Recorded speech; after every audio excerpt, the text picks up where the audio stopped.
走开！你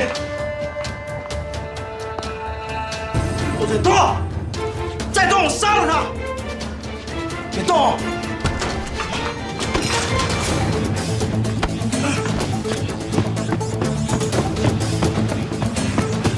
让开！加油！别动！使劲！加油！ 别动！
没事吧？没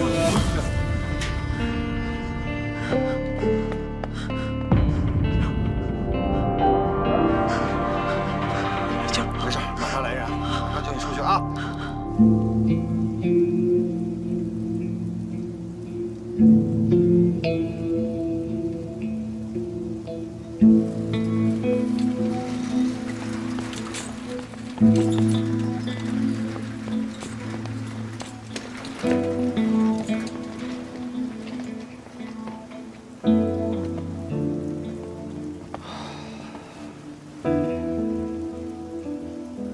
那高秀莲说了，他跟虎子对着干，所以把他给绑架了。那个前户所问这案子是咱们接手还是移交分局啊？移交分局。头儿呢？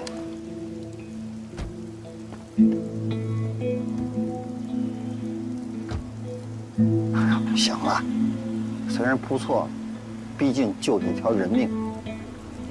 啊？也是。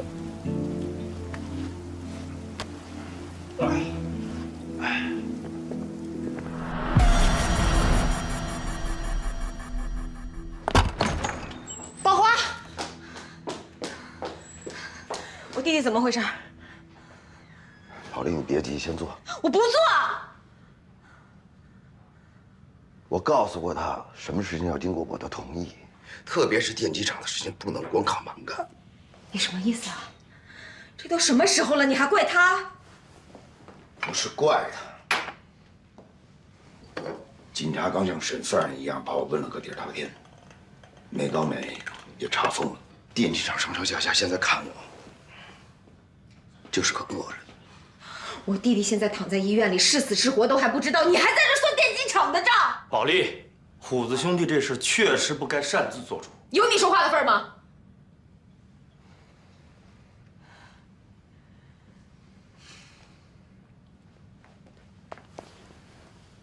宝华，我弟弟不就是你弟弟吗？他是为了你的事才变成现在这样的，你不应该给我个交代吗？你放心，我会找最好的医生来救他。真是有什么好歹的话，我不会亏了他。这不是钱的事儿，我不管。虎子要是真死了，我要魏国平的命。你试试。电锯厂水利拿下之前，谁敢这么干，就是给我竖题作对，懂吗？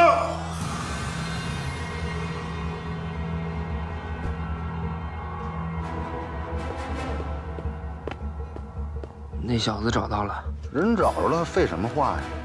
看人用我教啊！猴子说，不敢得罪魏国平，他们人在溜冰场呢。出来混的，一个个前怕狼后怕虎。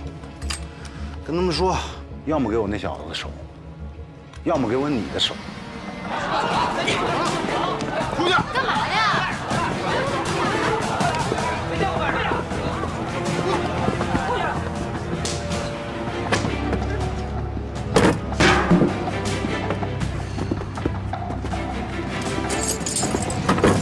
穿过来。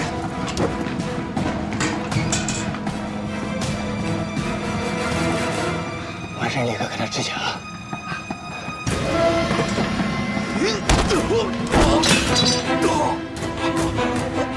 给我滚！你的！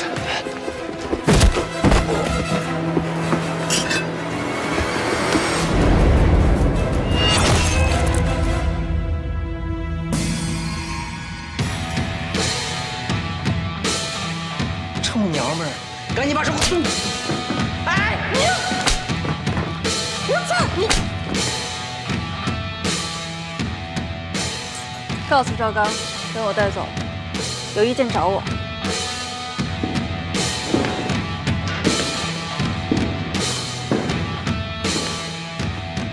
姑奶奶谁呀？哎呀！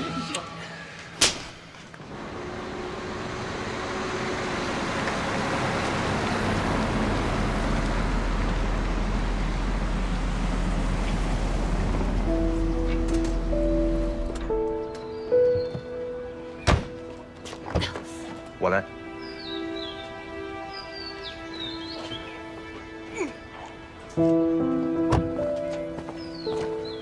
行，我给你带回来了，有手的这种。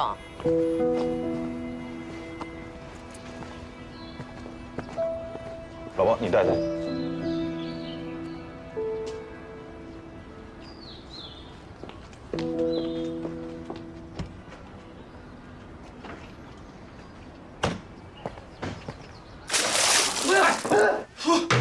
别管，给他们家打电话，让他爸来接他。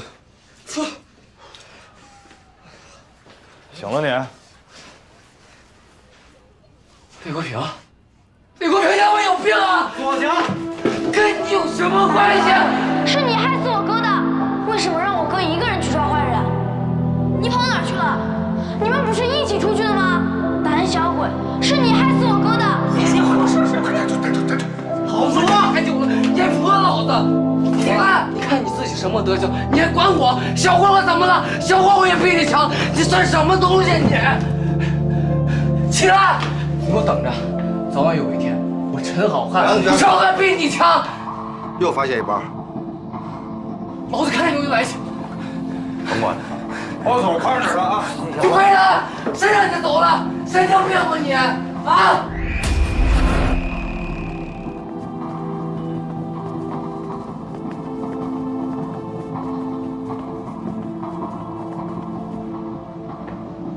回来了，咋样啊？听说有重大发现啊！电机厂被绑架的工会主席被我们救了。西啊，跟咱们这案子没关系。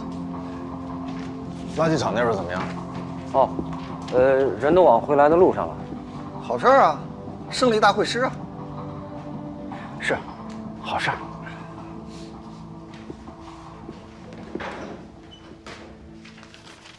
啊，案情现在有了新的进展，啊，我们在这通个气儿，然后就分头行动。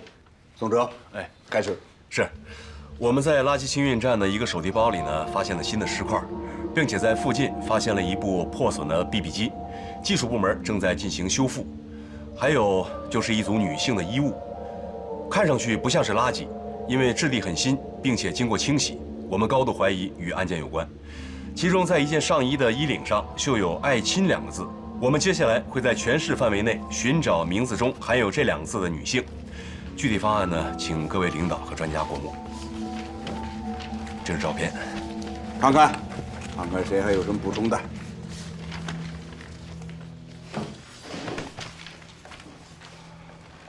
师傅，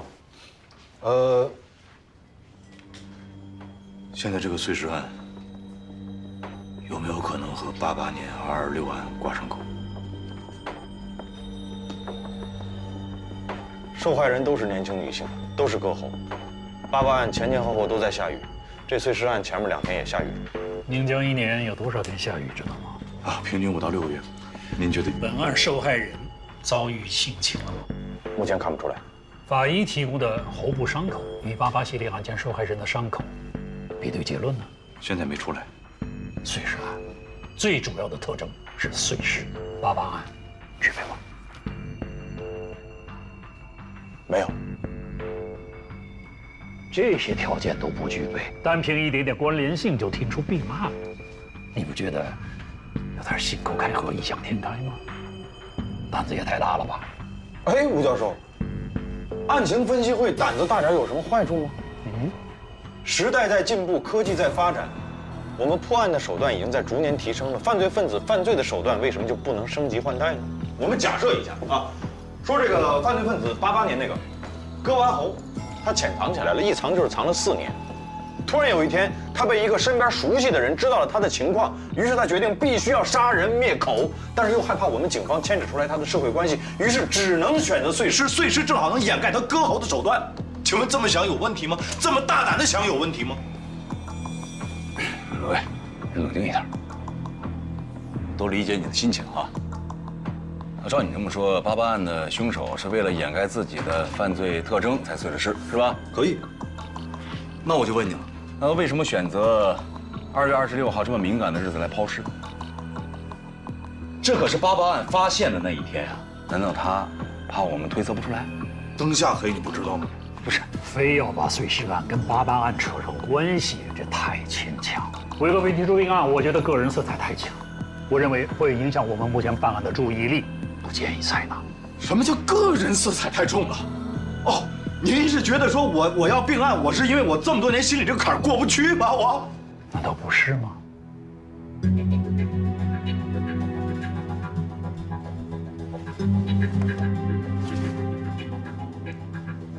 陈山河的牺牲是我们都不愿意看到的，但他的死应该是你的动力，而不是你淡化纪律意识、凡事自作主张的理由。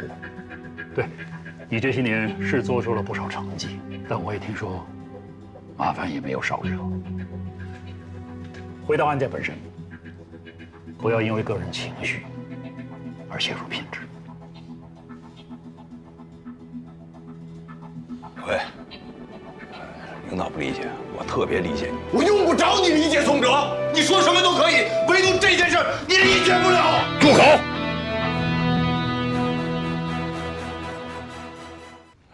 领导不理解，我特别理解你。我用不着你理解宋哲，你说什么都可以，唯独这件事你理解不了。住口！不像话！干什么？出去！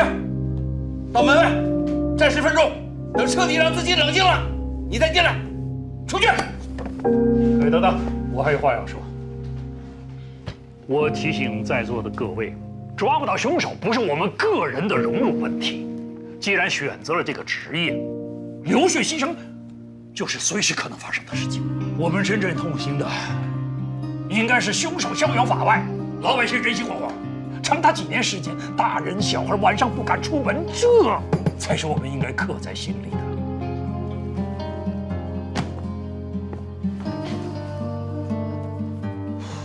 哎，让你坐下了吗？怎么的？你要去陪他呀？坐下。你也别生气了，老我也觉得就是八八案在他心里边这个疙瘩。你不要说这些工作上的事儿，对就是对，错就是错，不要和稀泥。是，当什么好好先生？我同意吴教授的意见，在没有拿到足够证据之前，并案的条件那是远远不够成熟的。现在这个碎尸案呢，仍然是我们的重中之重，我们依然要坚持呢之前的办案方向，同时大家要全力以赴，尽快的找到这个叫爱卿的人，明白吗？明白。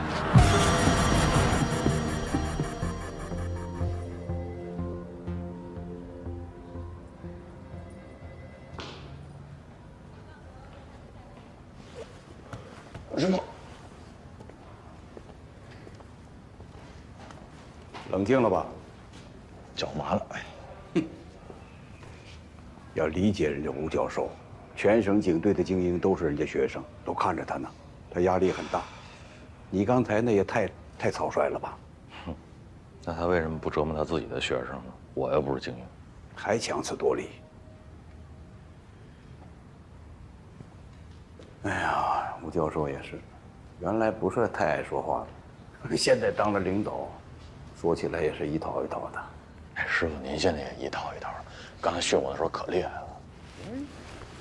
这没事，您放心吧。拉倒吧，还没事。我不知道你吗？还想着并案的事呢吧？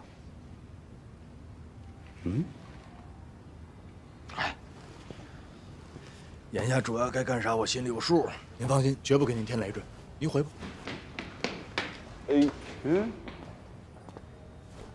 顾局，我回来了。开言，学习回来了。开言，预审科的工作虽然还没有展开，但你个人要提前做好准备啊。明白，您放心。那我去科里销个假。快去。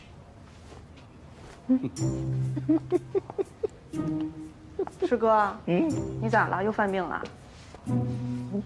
假不假呀？亲爷俩弄那么生分，什么生分？我们这是在家称父女，工作上论同事，公私分明，你懂吗？对，我现在懂。那我走了啊。快去吧。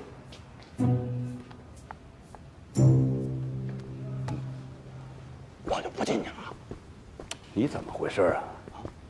开言最忌讳别人说他靠着我，你是哪壶不开提哪壶是吧？下不为例。我说我不进去。行了，你还进去干嘛？扒了一天垃圾。去，领着大伙吃顿好的。哎，回来我给你报销。哎，现在把钱给你。走了。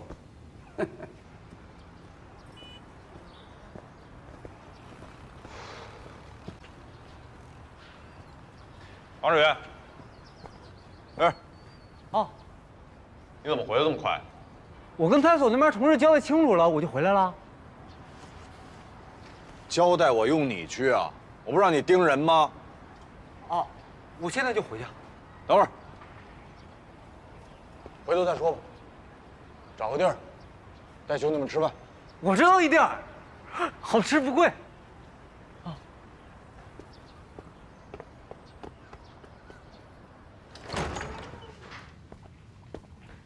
聂主任，赵刚来了。哦，主任，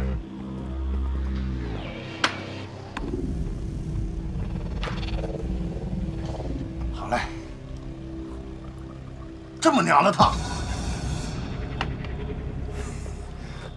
主任，我嘴贱，说习惯了。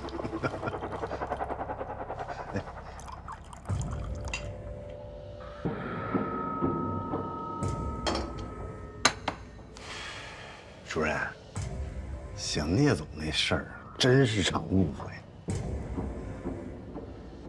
他好管闲事儿，吃点苦头。刚子，你应该也不是故意的啊。您就是借我8个胆，我也不敢动小聂总一根汗毛啊！我就是想收拾陈浩瀚那个小崽子。今天找你来啊，就为了这事，听我的。算了吧，你现在是大哥了，不是马仔。让别人知道你以大欺小，这不寒碜吗？我不是非得要那小子的一只手，我是要我这张脸。主任，我这张脸不也是您的脸吗？我要就这么算了，那底下这帮人可就要反天了。别跟我装了，你逼着底下浇花红，还砸了孟老三的头。那孩子脑门子一热，跟你动了手，是不是？主任，您现在鸟枪换炮，您哪知道我的难处啊？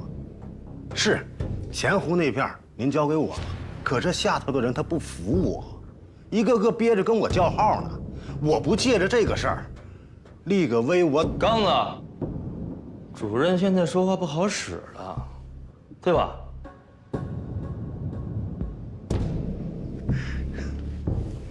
哥，我这心里都明白，您不是为了陈浩瀚出头，是想聂总想帮魏国平吧？嗯，有这个因素。那话说到这份上，我多唠叨两句。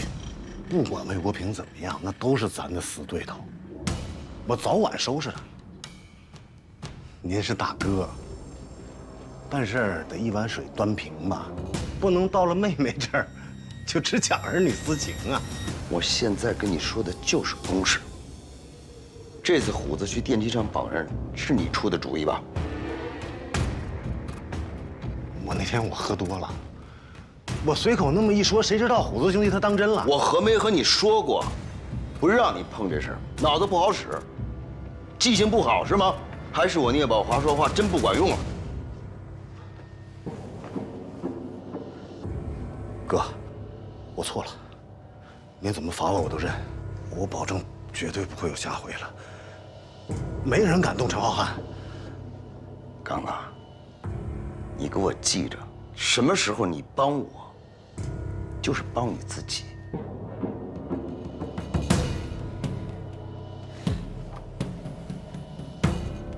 主任，我不管到啥时候，都忘不了您对我的教育。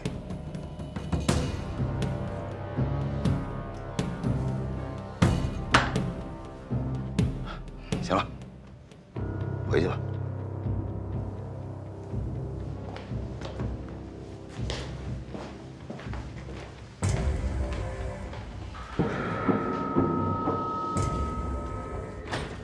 看见了吗？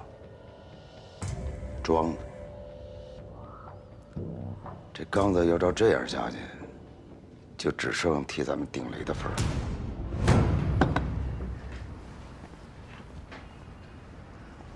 你说你今天跟那吴教授较什么劲啊？人家省里来的专家，旁边还那么多领导，咱同行都在那看着，你多少你得给人点面子。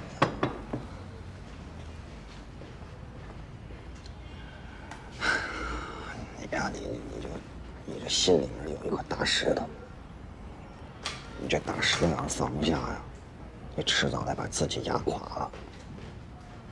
来，谢谢啊！菜齐了，吃饭，吃饭。哎，老板，你介绍一下这都什么菜啊？这是豆角炒腊肉，肉末茄子，芹菜牛肉，腐竹肉片。肉呢？里边有啊。啊，那个最近不是天气不太好吗？下雨下的多，你吃点素菜解毒。就因为老下雨，所以要多吃肉。扯什么吃素排毒？是不是怕了？肉都不敢吃了？啊！你白长那么大个了你啊！行，你不，老板，给你添个麻烦，麻烦把这4个菜帮我回个锅，该添多少肉添多少肉，好吧？行，那不好意思啊。没事。小飞，托盘拿来，把麻烦了啊，把菜撤了啊！哎，没事。谢谢啊。不好意思啊，哥几个，哎，这红烧肉算我的，你们都是小汤的哥们儿，那也是我的哥们儿。其他菜重做，很快啊，稍等。谢老板啊，抱歉，谢谢啊。我知道啊，你徒弟远志有心理阴影，你们也别笑话了。你们二叔我当时也出现过这种情况，我想想那年的时候啊，碰到第一个案子啊，陈尸案，还是个老奶奶，水里泡了6天。我当时在岸边，我一看，哎呦，这家伙给我吓的，我那脸比他还白呢，是吧？打那以后见着水我就怕，可我现在学会游泳了，知道怎么回事？有一次在岸边正找线索，我那队长趁我不注意，咣当一脚就给我踹江里去了。我这扑腾就会了，没有过不去的，知道吧？都是啊，谁也不许落呀！是。你看着干什么呢？来来。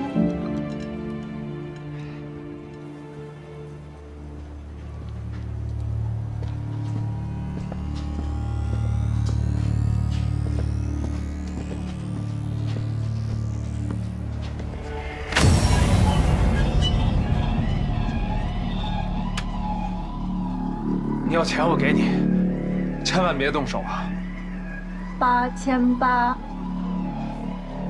这么多，还有零有整的。你借钱的时候不是觉得吉利吗？是丽丽找你来的吧？这个臭婊子！嘴风赶紧点，把他当什么了？又骗他，你还打他！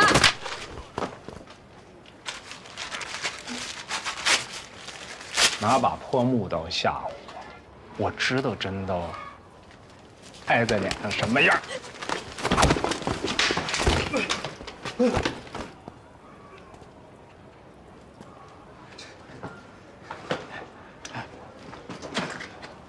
我真没钱，真都花了。有多少都拿出来。拿！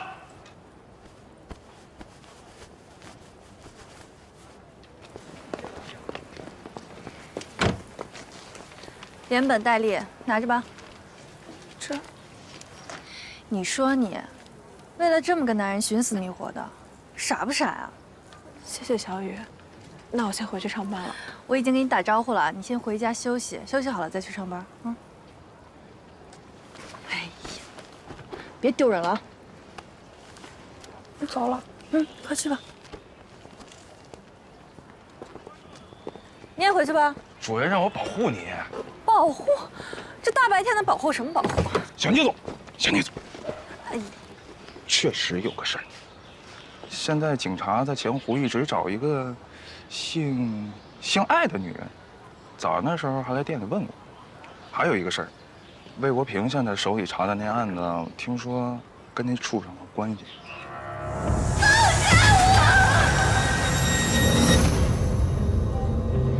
咱们也找，动用所有的关系，包括我哥。让这弟兄们帮警察呀？就说是我说的。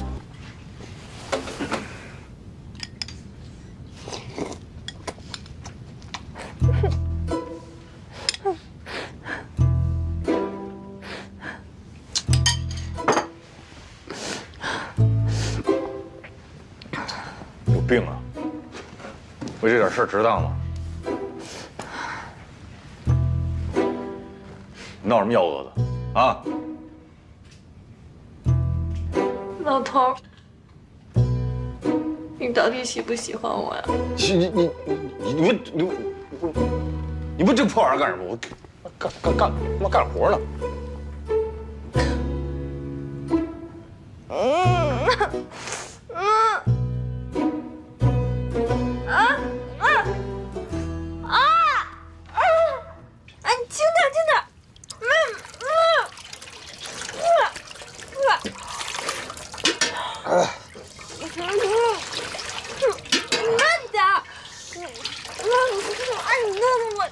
好了吗？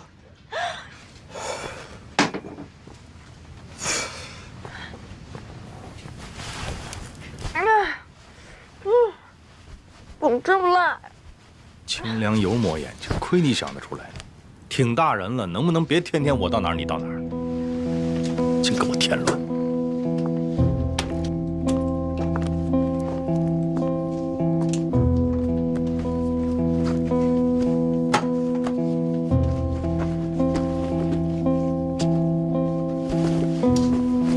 我今天过生日。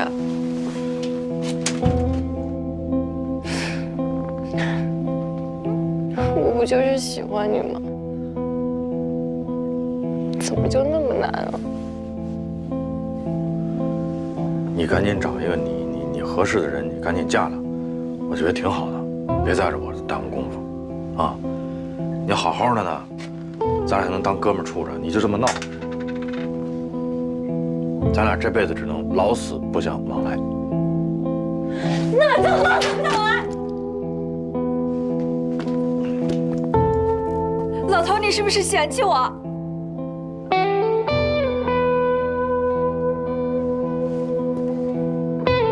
他有没有伤害你？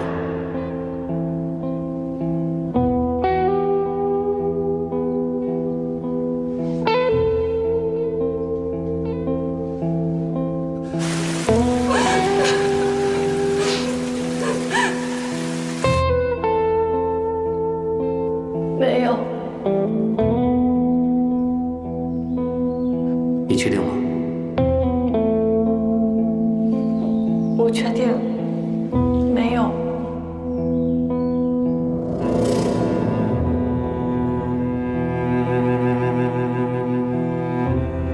把袋子给我留。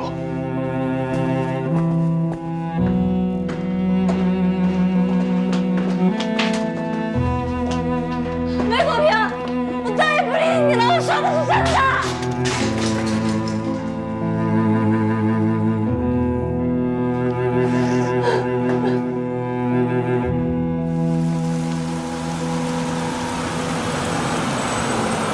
临江医学院站下车。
出租车。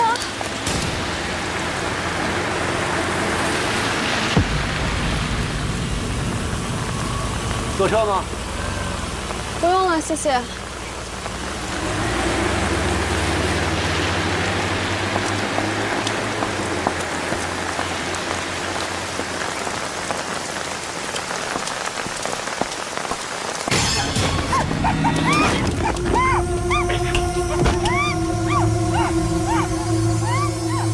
我市气象台在凌晨2点发布了暴雪蓝色预警。今天6时，我市迎来了近10年来最大的降雪。到明天14时，宁江市将持续雨夹雪。降雪带来的降温和冰冻天气可能会影响您的出行，希望市民合理安排出行。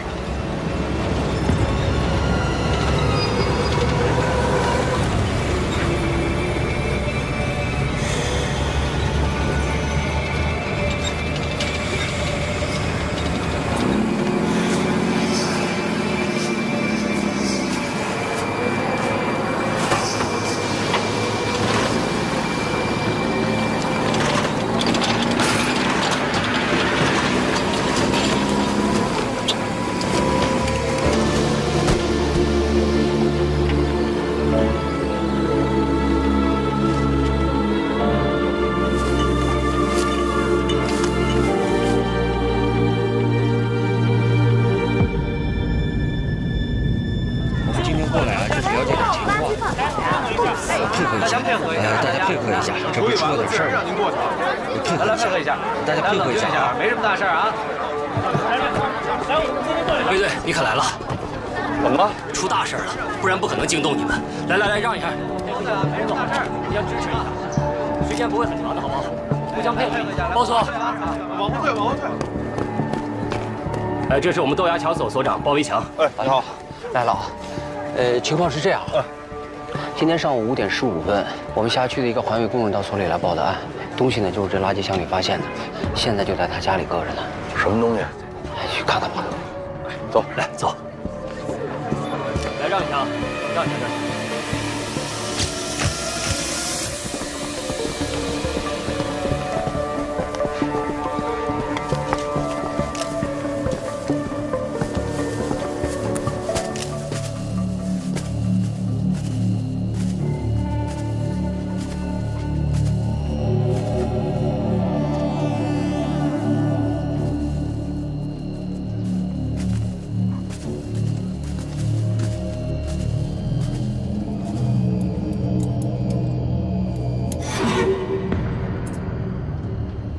这是什么肉？疑似部分人体组织。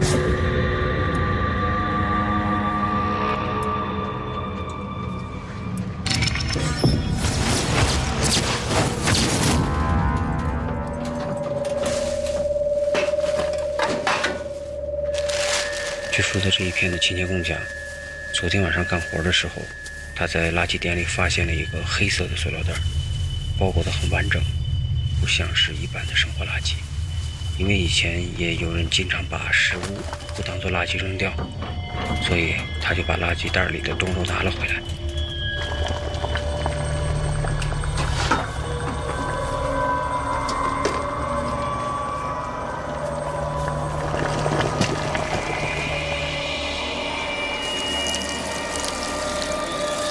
回到家里，他烧了水，打算为肉解冻，结果就发现了人的牙齿。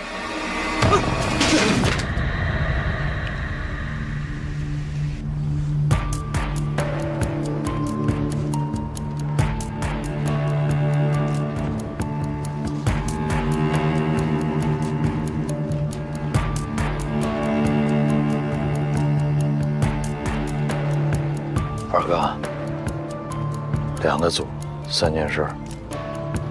把今天所有咱们到场的警察都分成2个组，让咱们刑警做主导。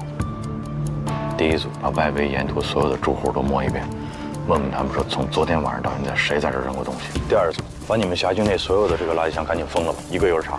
他们所周边的这个4个辖区派出所，一个都别漏。明白。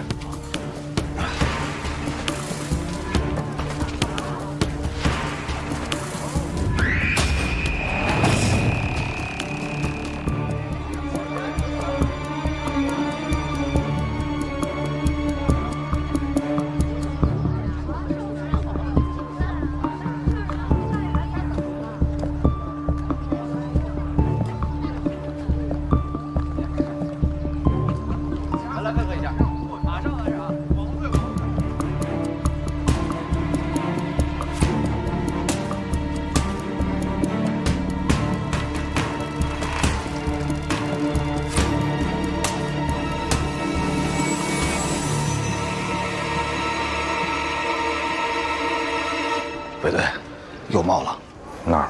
四坡路。 3队上车。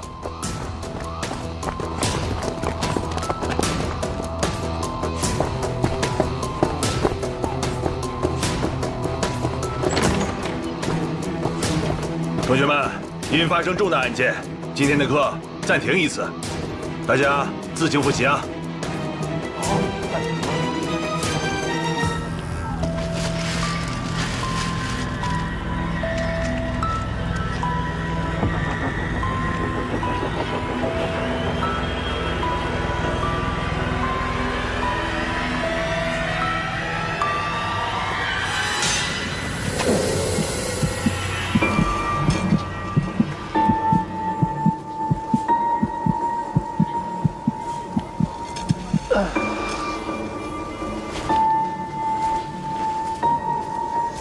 陈勇，去那边看看，了解情况。好，你跟我走。大姐，麻烦问一下，那段垃圾什么时候清的？我们一般是早晚各清理一次。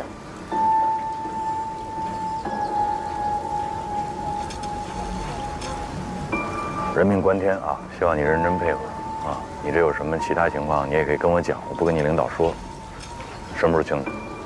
我前2天滑了一跤，在家里歇了1天。所以哪天清的？前天下午刚拉走了一车。前天24号。好，哎，您去吧。来，24号，那就是24号夜里和25号抛尸的可能性最大。这2包尸块应该只是一小部分，至少还有60、70斤不知道在哪儿。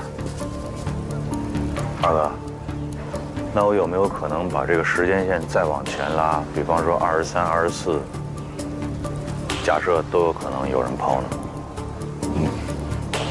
那如果要这样的话，那时候抛的会不会现在已经进垃圾处理站了？很有可能。那这垃圾这个，老包，哎，就整个咱们这一片这个垃圾啊，一般是归置到哪儿？哎呦，这样，我赶紧安排人去问。赶紧！这个包明显比豆芽桥那个包要重得多。如果那边那个包可以手提着，这个包恐怕拎不了多远。所以我怀疑凶手有交通工具，至少是个自行车。咱这么着，假设是豆芽桥、四坡路，往西颐和南路，往南华中路，这是分进路是吧？对。抛尸案的特点一般是越抛越远，近的用手提，远的用交通工具。那豆芽桥这儿，有可能离案发地点更近。咱们这样，往前推，时间拉长啊，5天。你们去打听所有刚才我提到这些路段的夜巡民警，值班的时候谁看见推自行车的可疑的人，尤其是后座或者踏板上有包的。明白吗？3。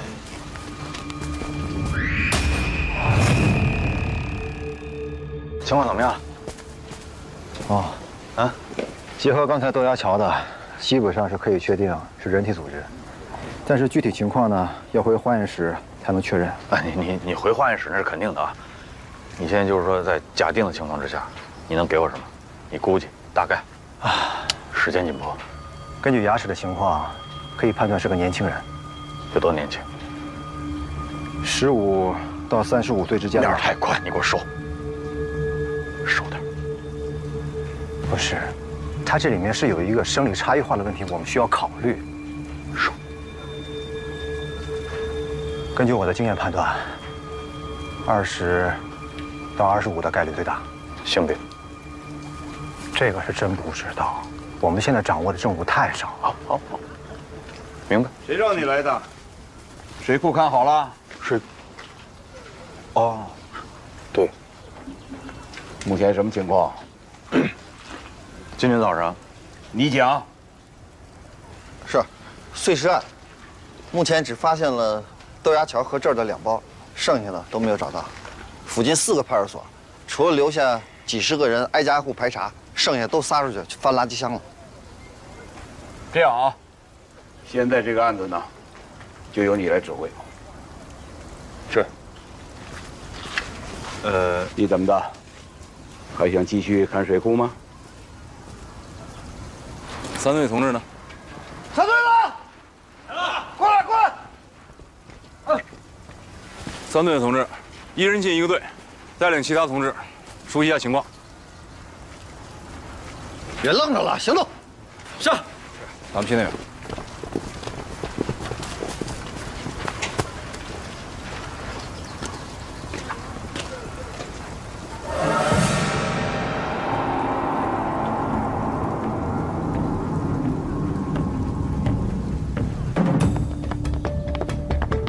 现场的痕迹破坏的比较严重，我们能掌握的也只有这些。廖局，哎，老顾，给你介绍一下，这位是在宁江组织学习的省警校刑事侦查学教授吴克，我们认识。好久不见，老吴。日子过得真快呀，10年了吧？开始吧。目前掌握的线索非常有限。死者是谁？死者的性别、身份、案发的时间、杀人的现场在哪儿？分尸的地点又在哪儿？这些对我们来说都是一概不知。再加上外面，现在这个雨是断断续续下个没完没了，现场痕迹的保存条件呢是非常差，这在很大程度上增加了我们破案的难度。这样吧，我们先请省警校的吴教授拓展一下我们的思路。吴教授，我看还是先听听年轻人的意见吧，他们的思路比较开阔。你怎么看？就是你。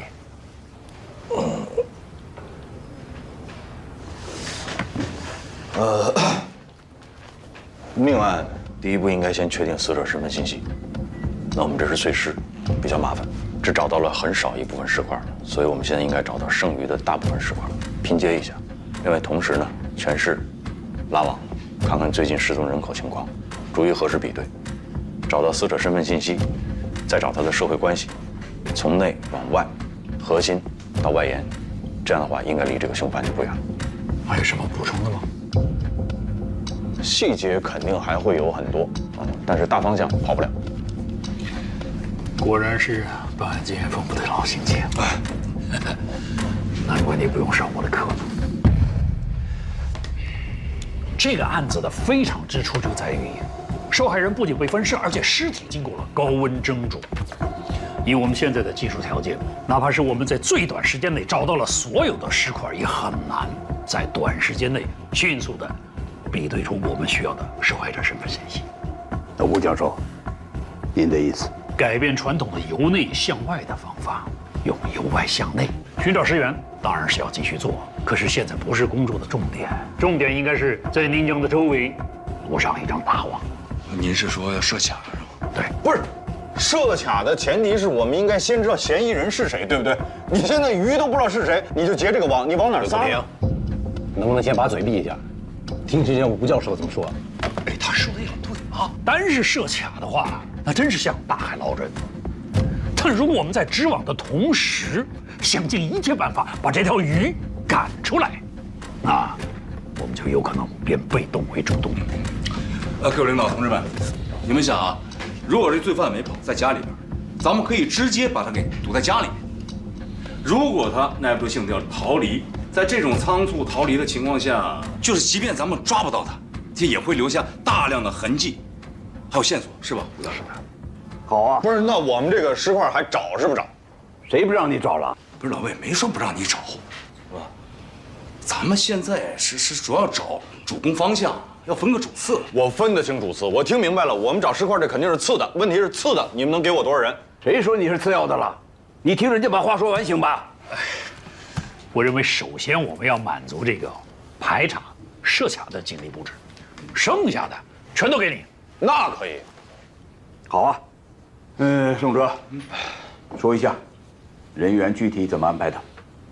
是这样，我们全市干警现在能动用的不到200人，我这边要是拉网排查，最少需要150人。我那50也给你算了呗。真的，200人设卡拦，然后人没到的时候，你们直接把那个垃圾箱替我也翻了，不完了吗？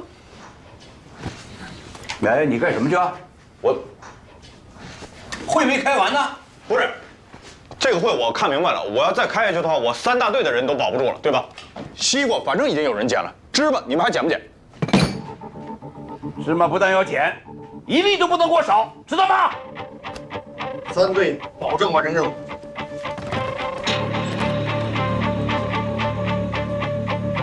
哎，干什么呢你？人家毕竟是省里来的专家。是啊，宋哲在就够了，我们不做别的工作吗？怎么样？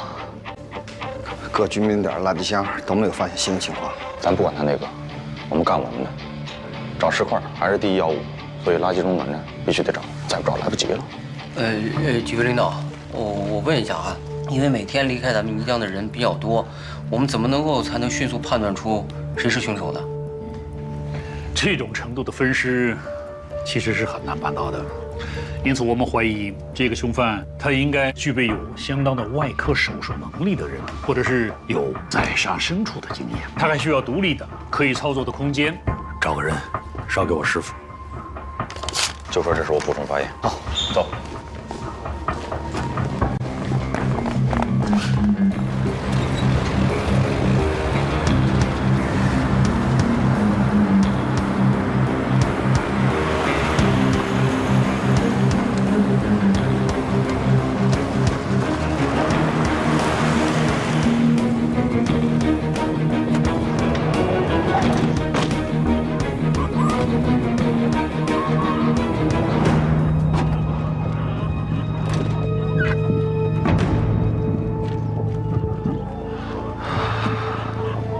就咱们3个人，一个都不给多配，他们那么多人，凭什么呀？凭什么？人多也不一定就强，是吧，二哥？你别说150、200，你2000、2万个人给宋哲，他也不见得能逮着嫌疑人。有的时候，真理往往就是掌握在少数人手里，对吧？是对。走吧。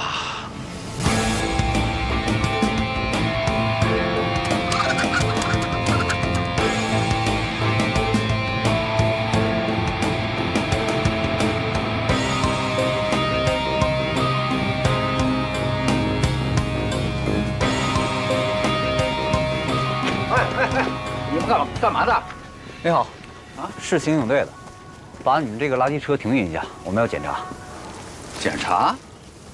没接到领导通知啊？那我们现在就通知你。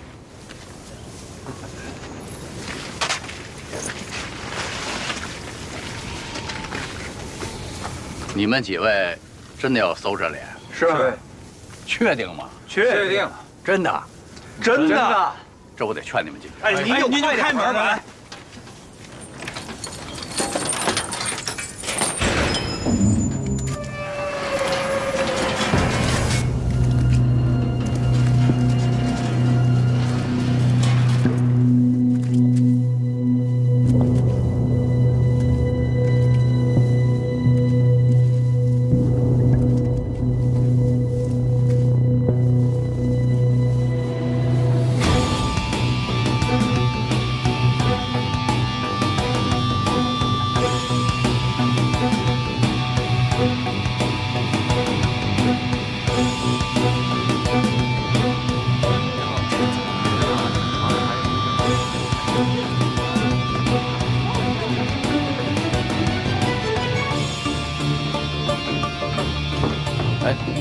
不觉啊！你们分局刑警队到了吗？都到齐了。哎，不觉，卫队跟省里的专家杠起来了。谁瞎传的这闲话呀？啊，查案的消息要这么灵通就好了。不觉，听说省里的专家要插手咱们的案子。不会吧？我们的案子让别人插手，这太不合适了呀！胡说八道什么？你们不是来办的？顾局，大伙儿都要去支援卫队。对，到底要搞什么？你们？顾局，这是卫队长交给您的。发动各单位、街道、居委会自行核对失踪人口，缓解警力问题。夜巡干警很有可能有人看到过抛尸者，重点询问。哼，我强调一下啊，从现在开始，所有的行动要服从统一指挥。啊，是。哎，廖局，啊，老顾，有事吗？有事跟你说。你说说这个魏国平啊，这前段时间我刚刚向上级汇报过干部考察的事儿，这混小子今儿就给我来这么一出。你说说，让上级领导怎么看待咱们选拔干部？难道就让他们看现在年轻人敢在专案组的会议上和领导叫板？哎，是，这种行为确实不应该鼓励。哎，对了，垃圾场那边有什么消息了吗？还没有。廖局，任何侦破工作，除了严谨缜密的刑侦手段，运气也是缺不了的。做，就他那运气，完了啊！我走了。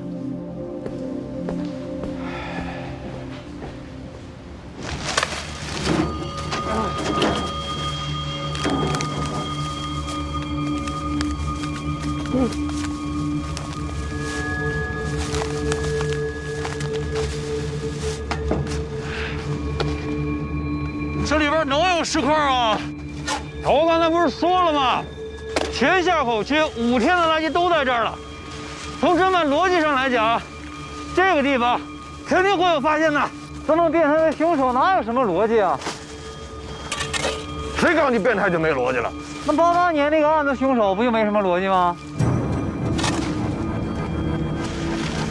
那吴教授还让我琢磨琢磨说这个陌生人作案的可能性，你说这不扯淡呢吗？人家是专家，你就和我一样听着不就完了吗？专家也不能太偏心眼了呀！你看人家宋处兵强马壮，你再看看咱这边这什么呀？这是，哎，咱们还就哀兵必胜，咱们以少胜多，好不好？好，加油！加油！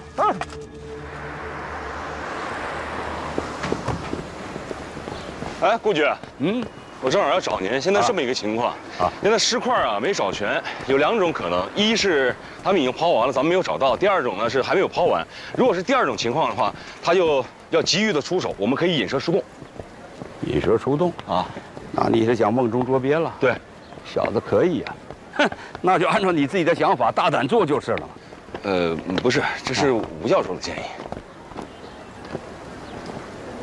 这是咱们的案子，还是人家的案子？当然是咱们的。咱们的案子，你现在有没有自己的主张？有是有，但是我是觉得人家毕竟是专家呀，又是教授，听听人家的意见没什么坏处。优柔寡断、磨磨唧唧的，你自己又不是没有这个能力，是不是？记住喽，越是在关键的时刻，越要自信。在这一点上，魏国兵就比你强，但是他是太过了，你是太软了，2个人都不到位。我告诉你，一个案子的主办人，在听取别人意见的同时，更要结合自己的调查，拓展自己的思路。关键的时候，要命的当口，果断的下判断，知道吗？是，干活。哎，瞧你这点出息！是。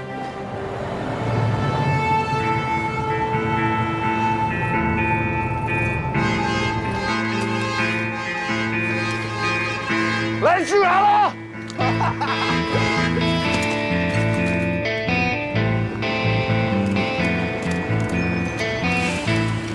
高阳，是吧？高阳，除了总厂保卫处的同志，还有1分厂、2分厂、3分厂。好家伙，这家底全折腾过来了，还是咱们工人有力量啊！保卫人民生命财产，怎么能少了我们呢？你这次就是不求助，顾师傅早就给我交代了，他是很心疼你的。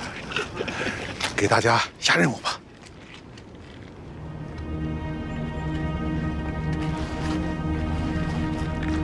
各位老少爷们们，现在我下面要说的话和我们一会儿要干的事儿，麻烦大家帮我们一概对外保密啊！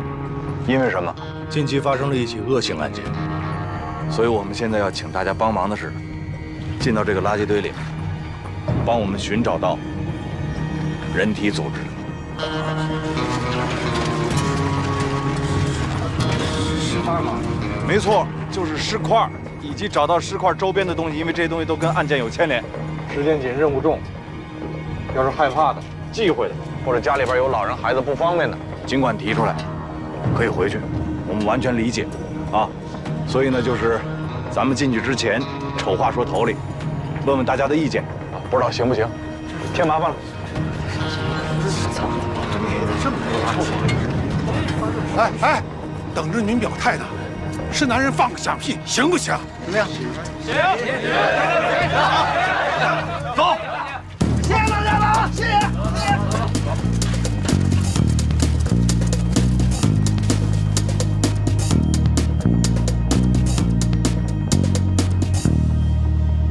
宋总，哎，新的讯问笔录啊，去吧。您看一下。不用了。每份笔录按时间线排序，交叉比对，尽量详尽地还原具体情况。明白。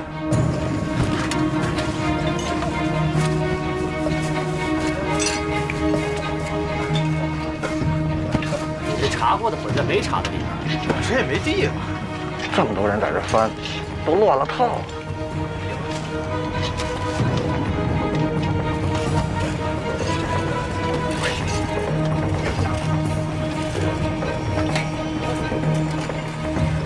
二哥，这什么地方？112厂，早倒闭了。哦。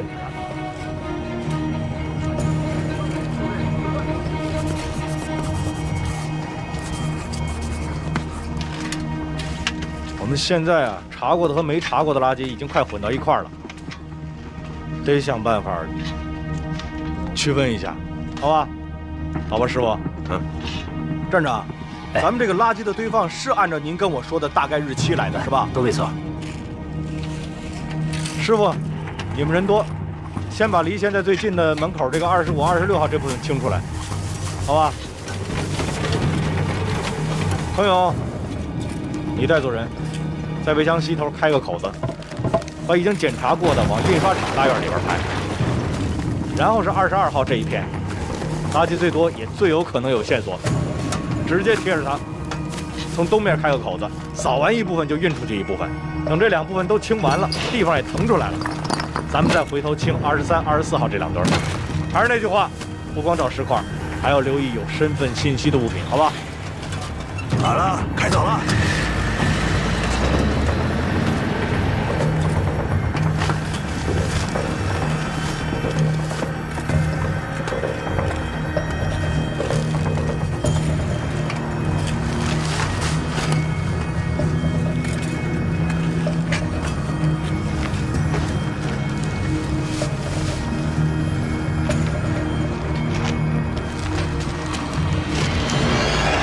别动！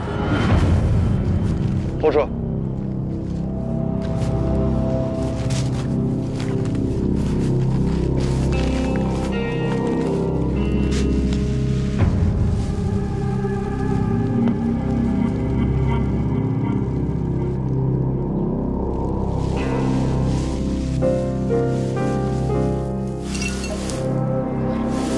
江东宁江市。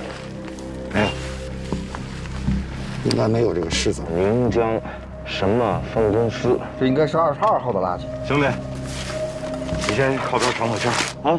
没事，我还行。我叫技术科的人，顺便给大家带点姜汤水。啊，再弄点感冒药过来。好嘞。啊，怎么了？说，小红庙派出所来了个电话，说有微信群干警看见过可疑的助力车。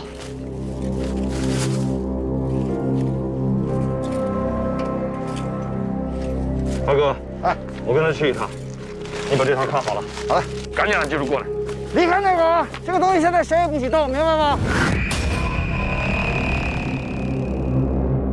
我们这片啊本来就很偏，过了晚上10点，马路上基本上就没什么人了。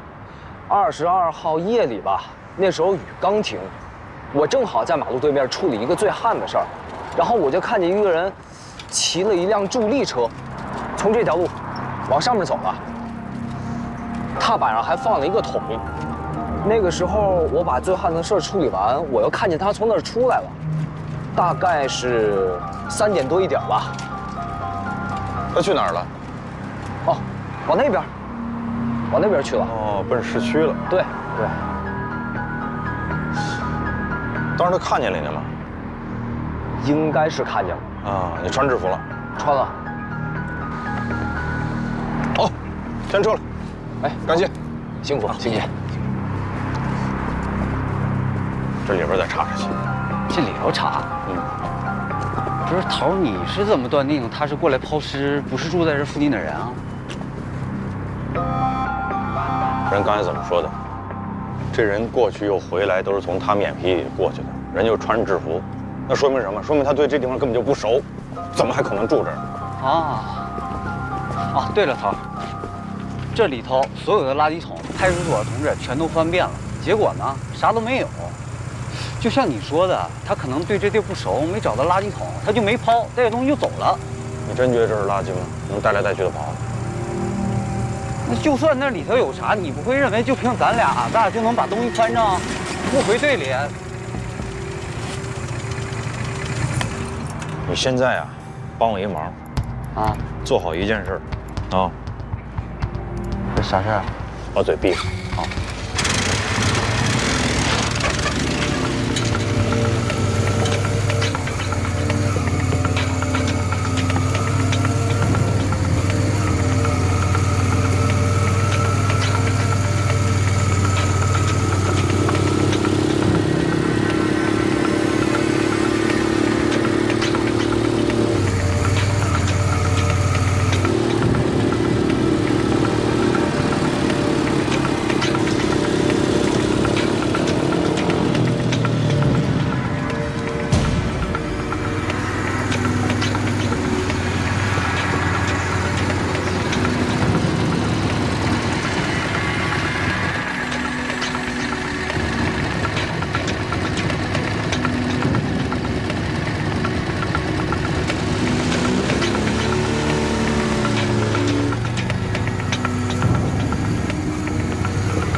3条路走哪条？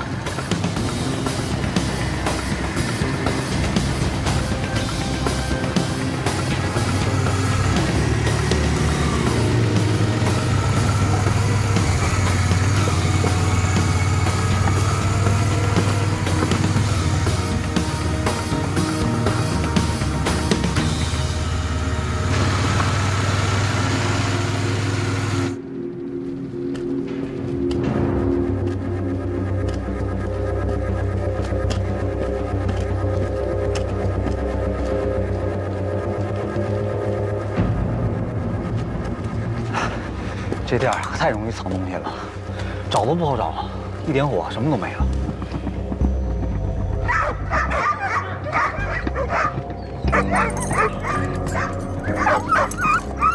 你们怎么知道的？那天晚上狗一直叫了好长时间，就一直冲着那个大门外面叫的。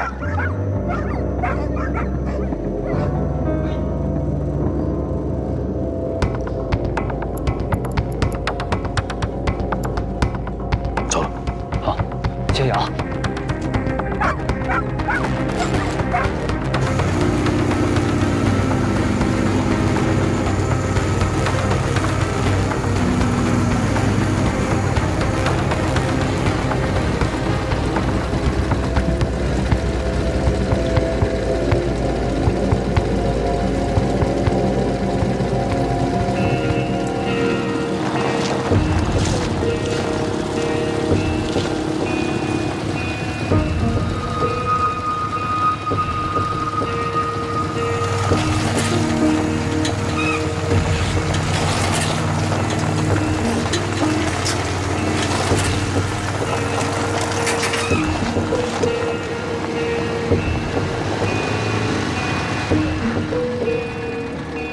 屁股都给我颠碎，这上面这么大雪，这下面这么快停了呢？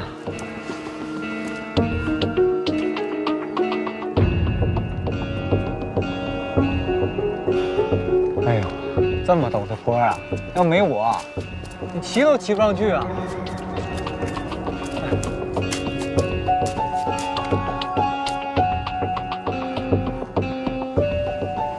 这没有车能走的路了。他再提着重物，要我是他的话，很有可能就把东西直接抛这儿来了，应该就在这附近。啊？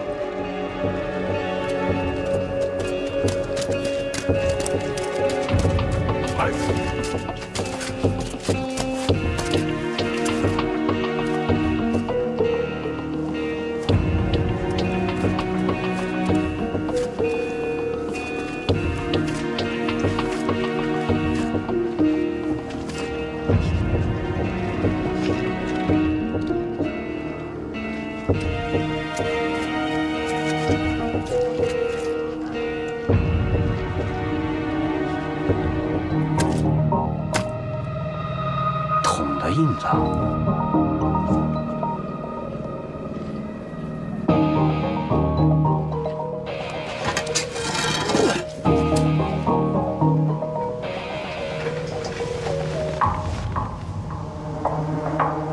把东西扔到这儿，我这东西已经很重要啊。下去看看。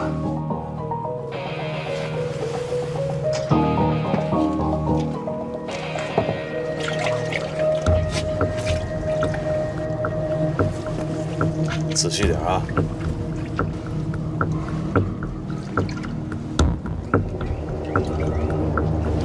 一寸一寸磨。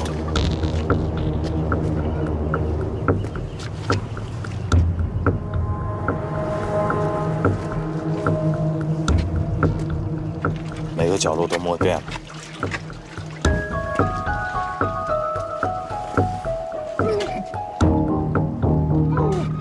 磨着了。不管磨着什么，都别吐里边啊！忍着点。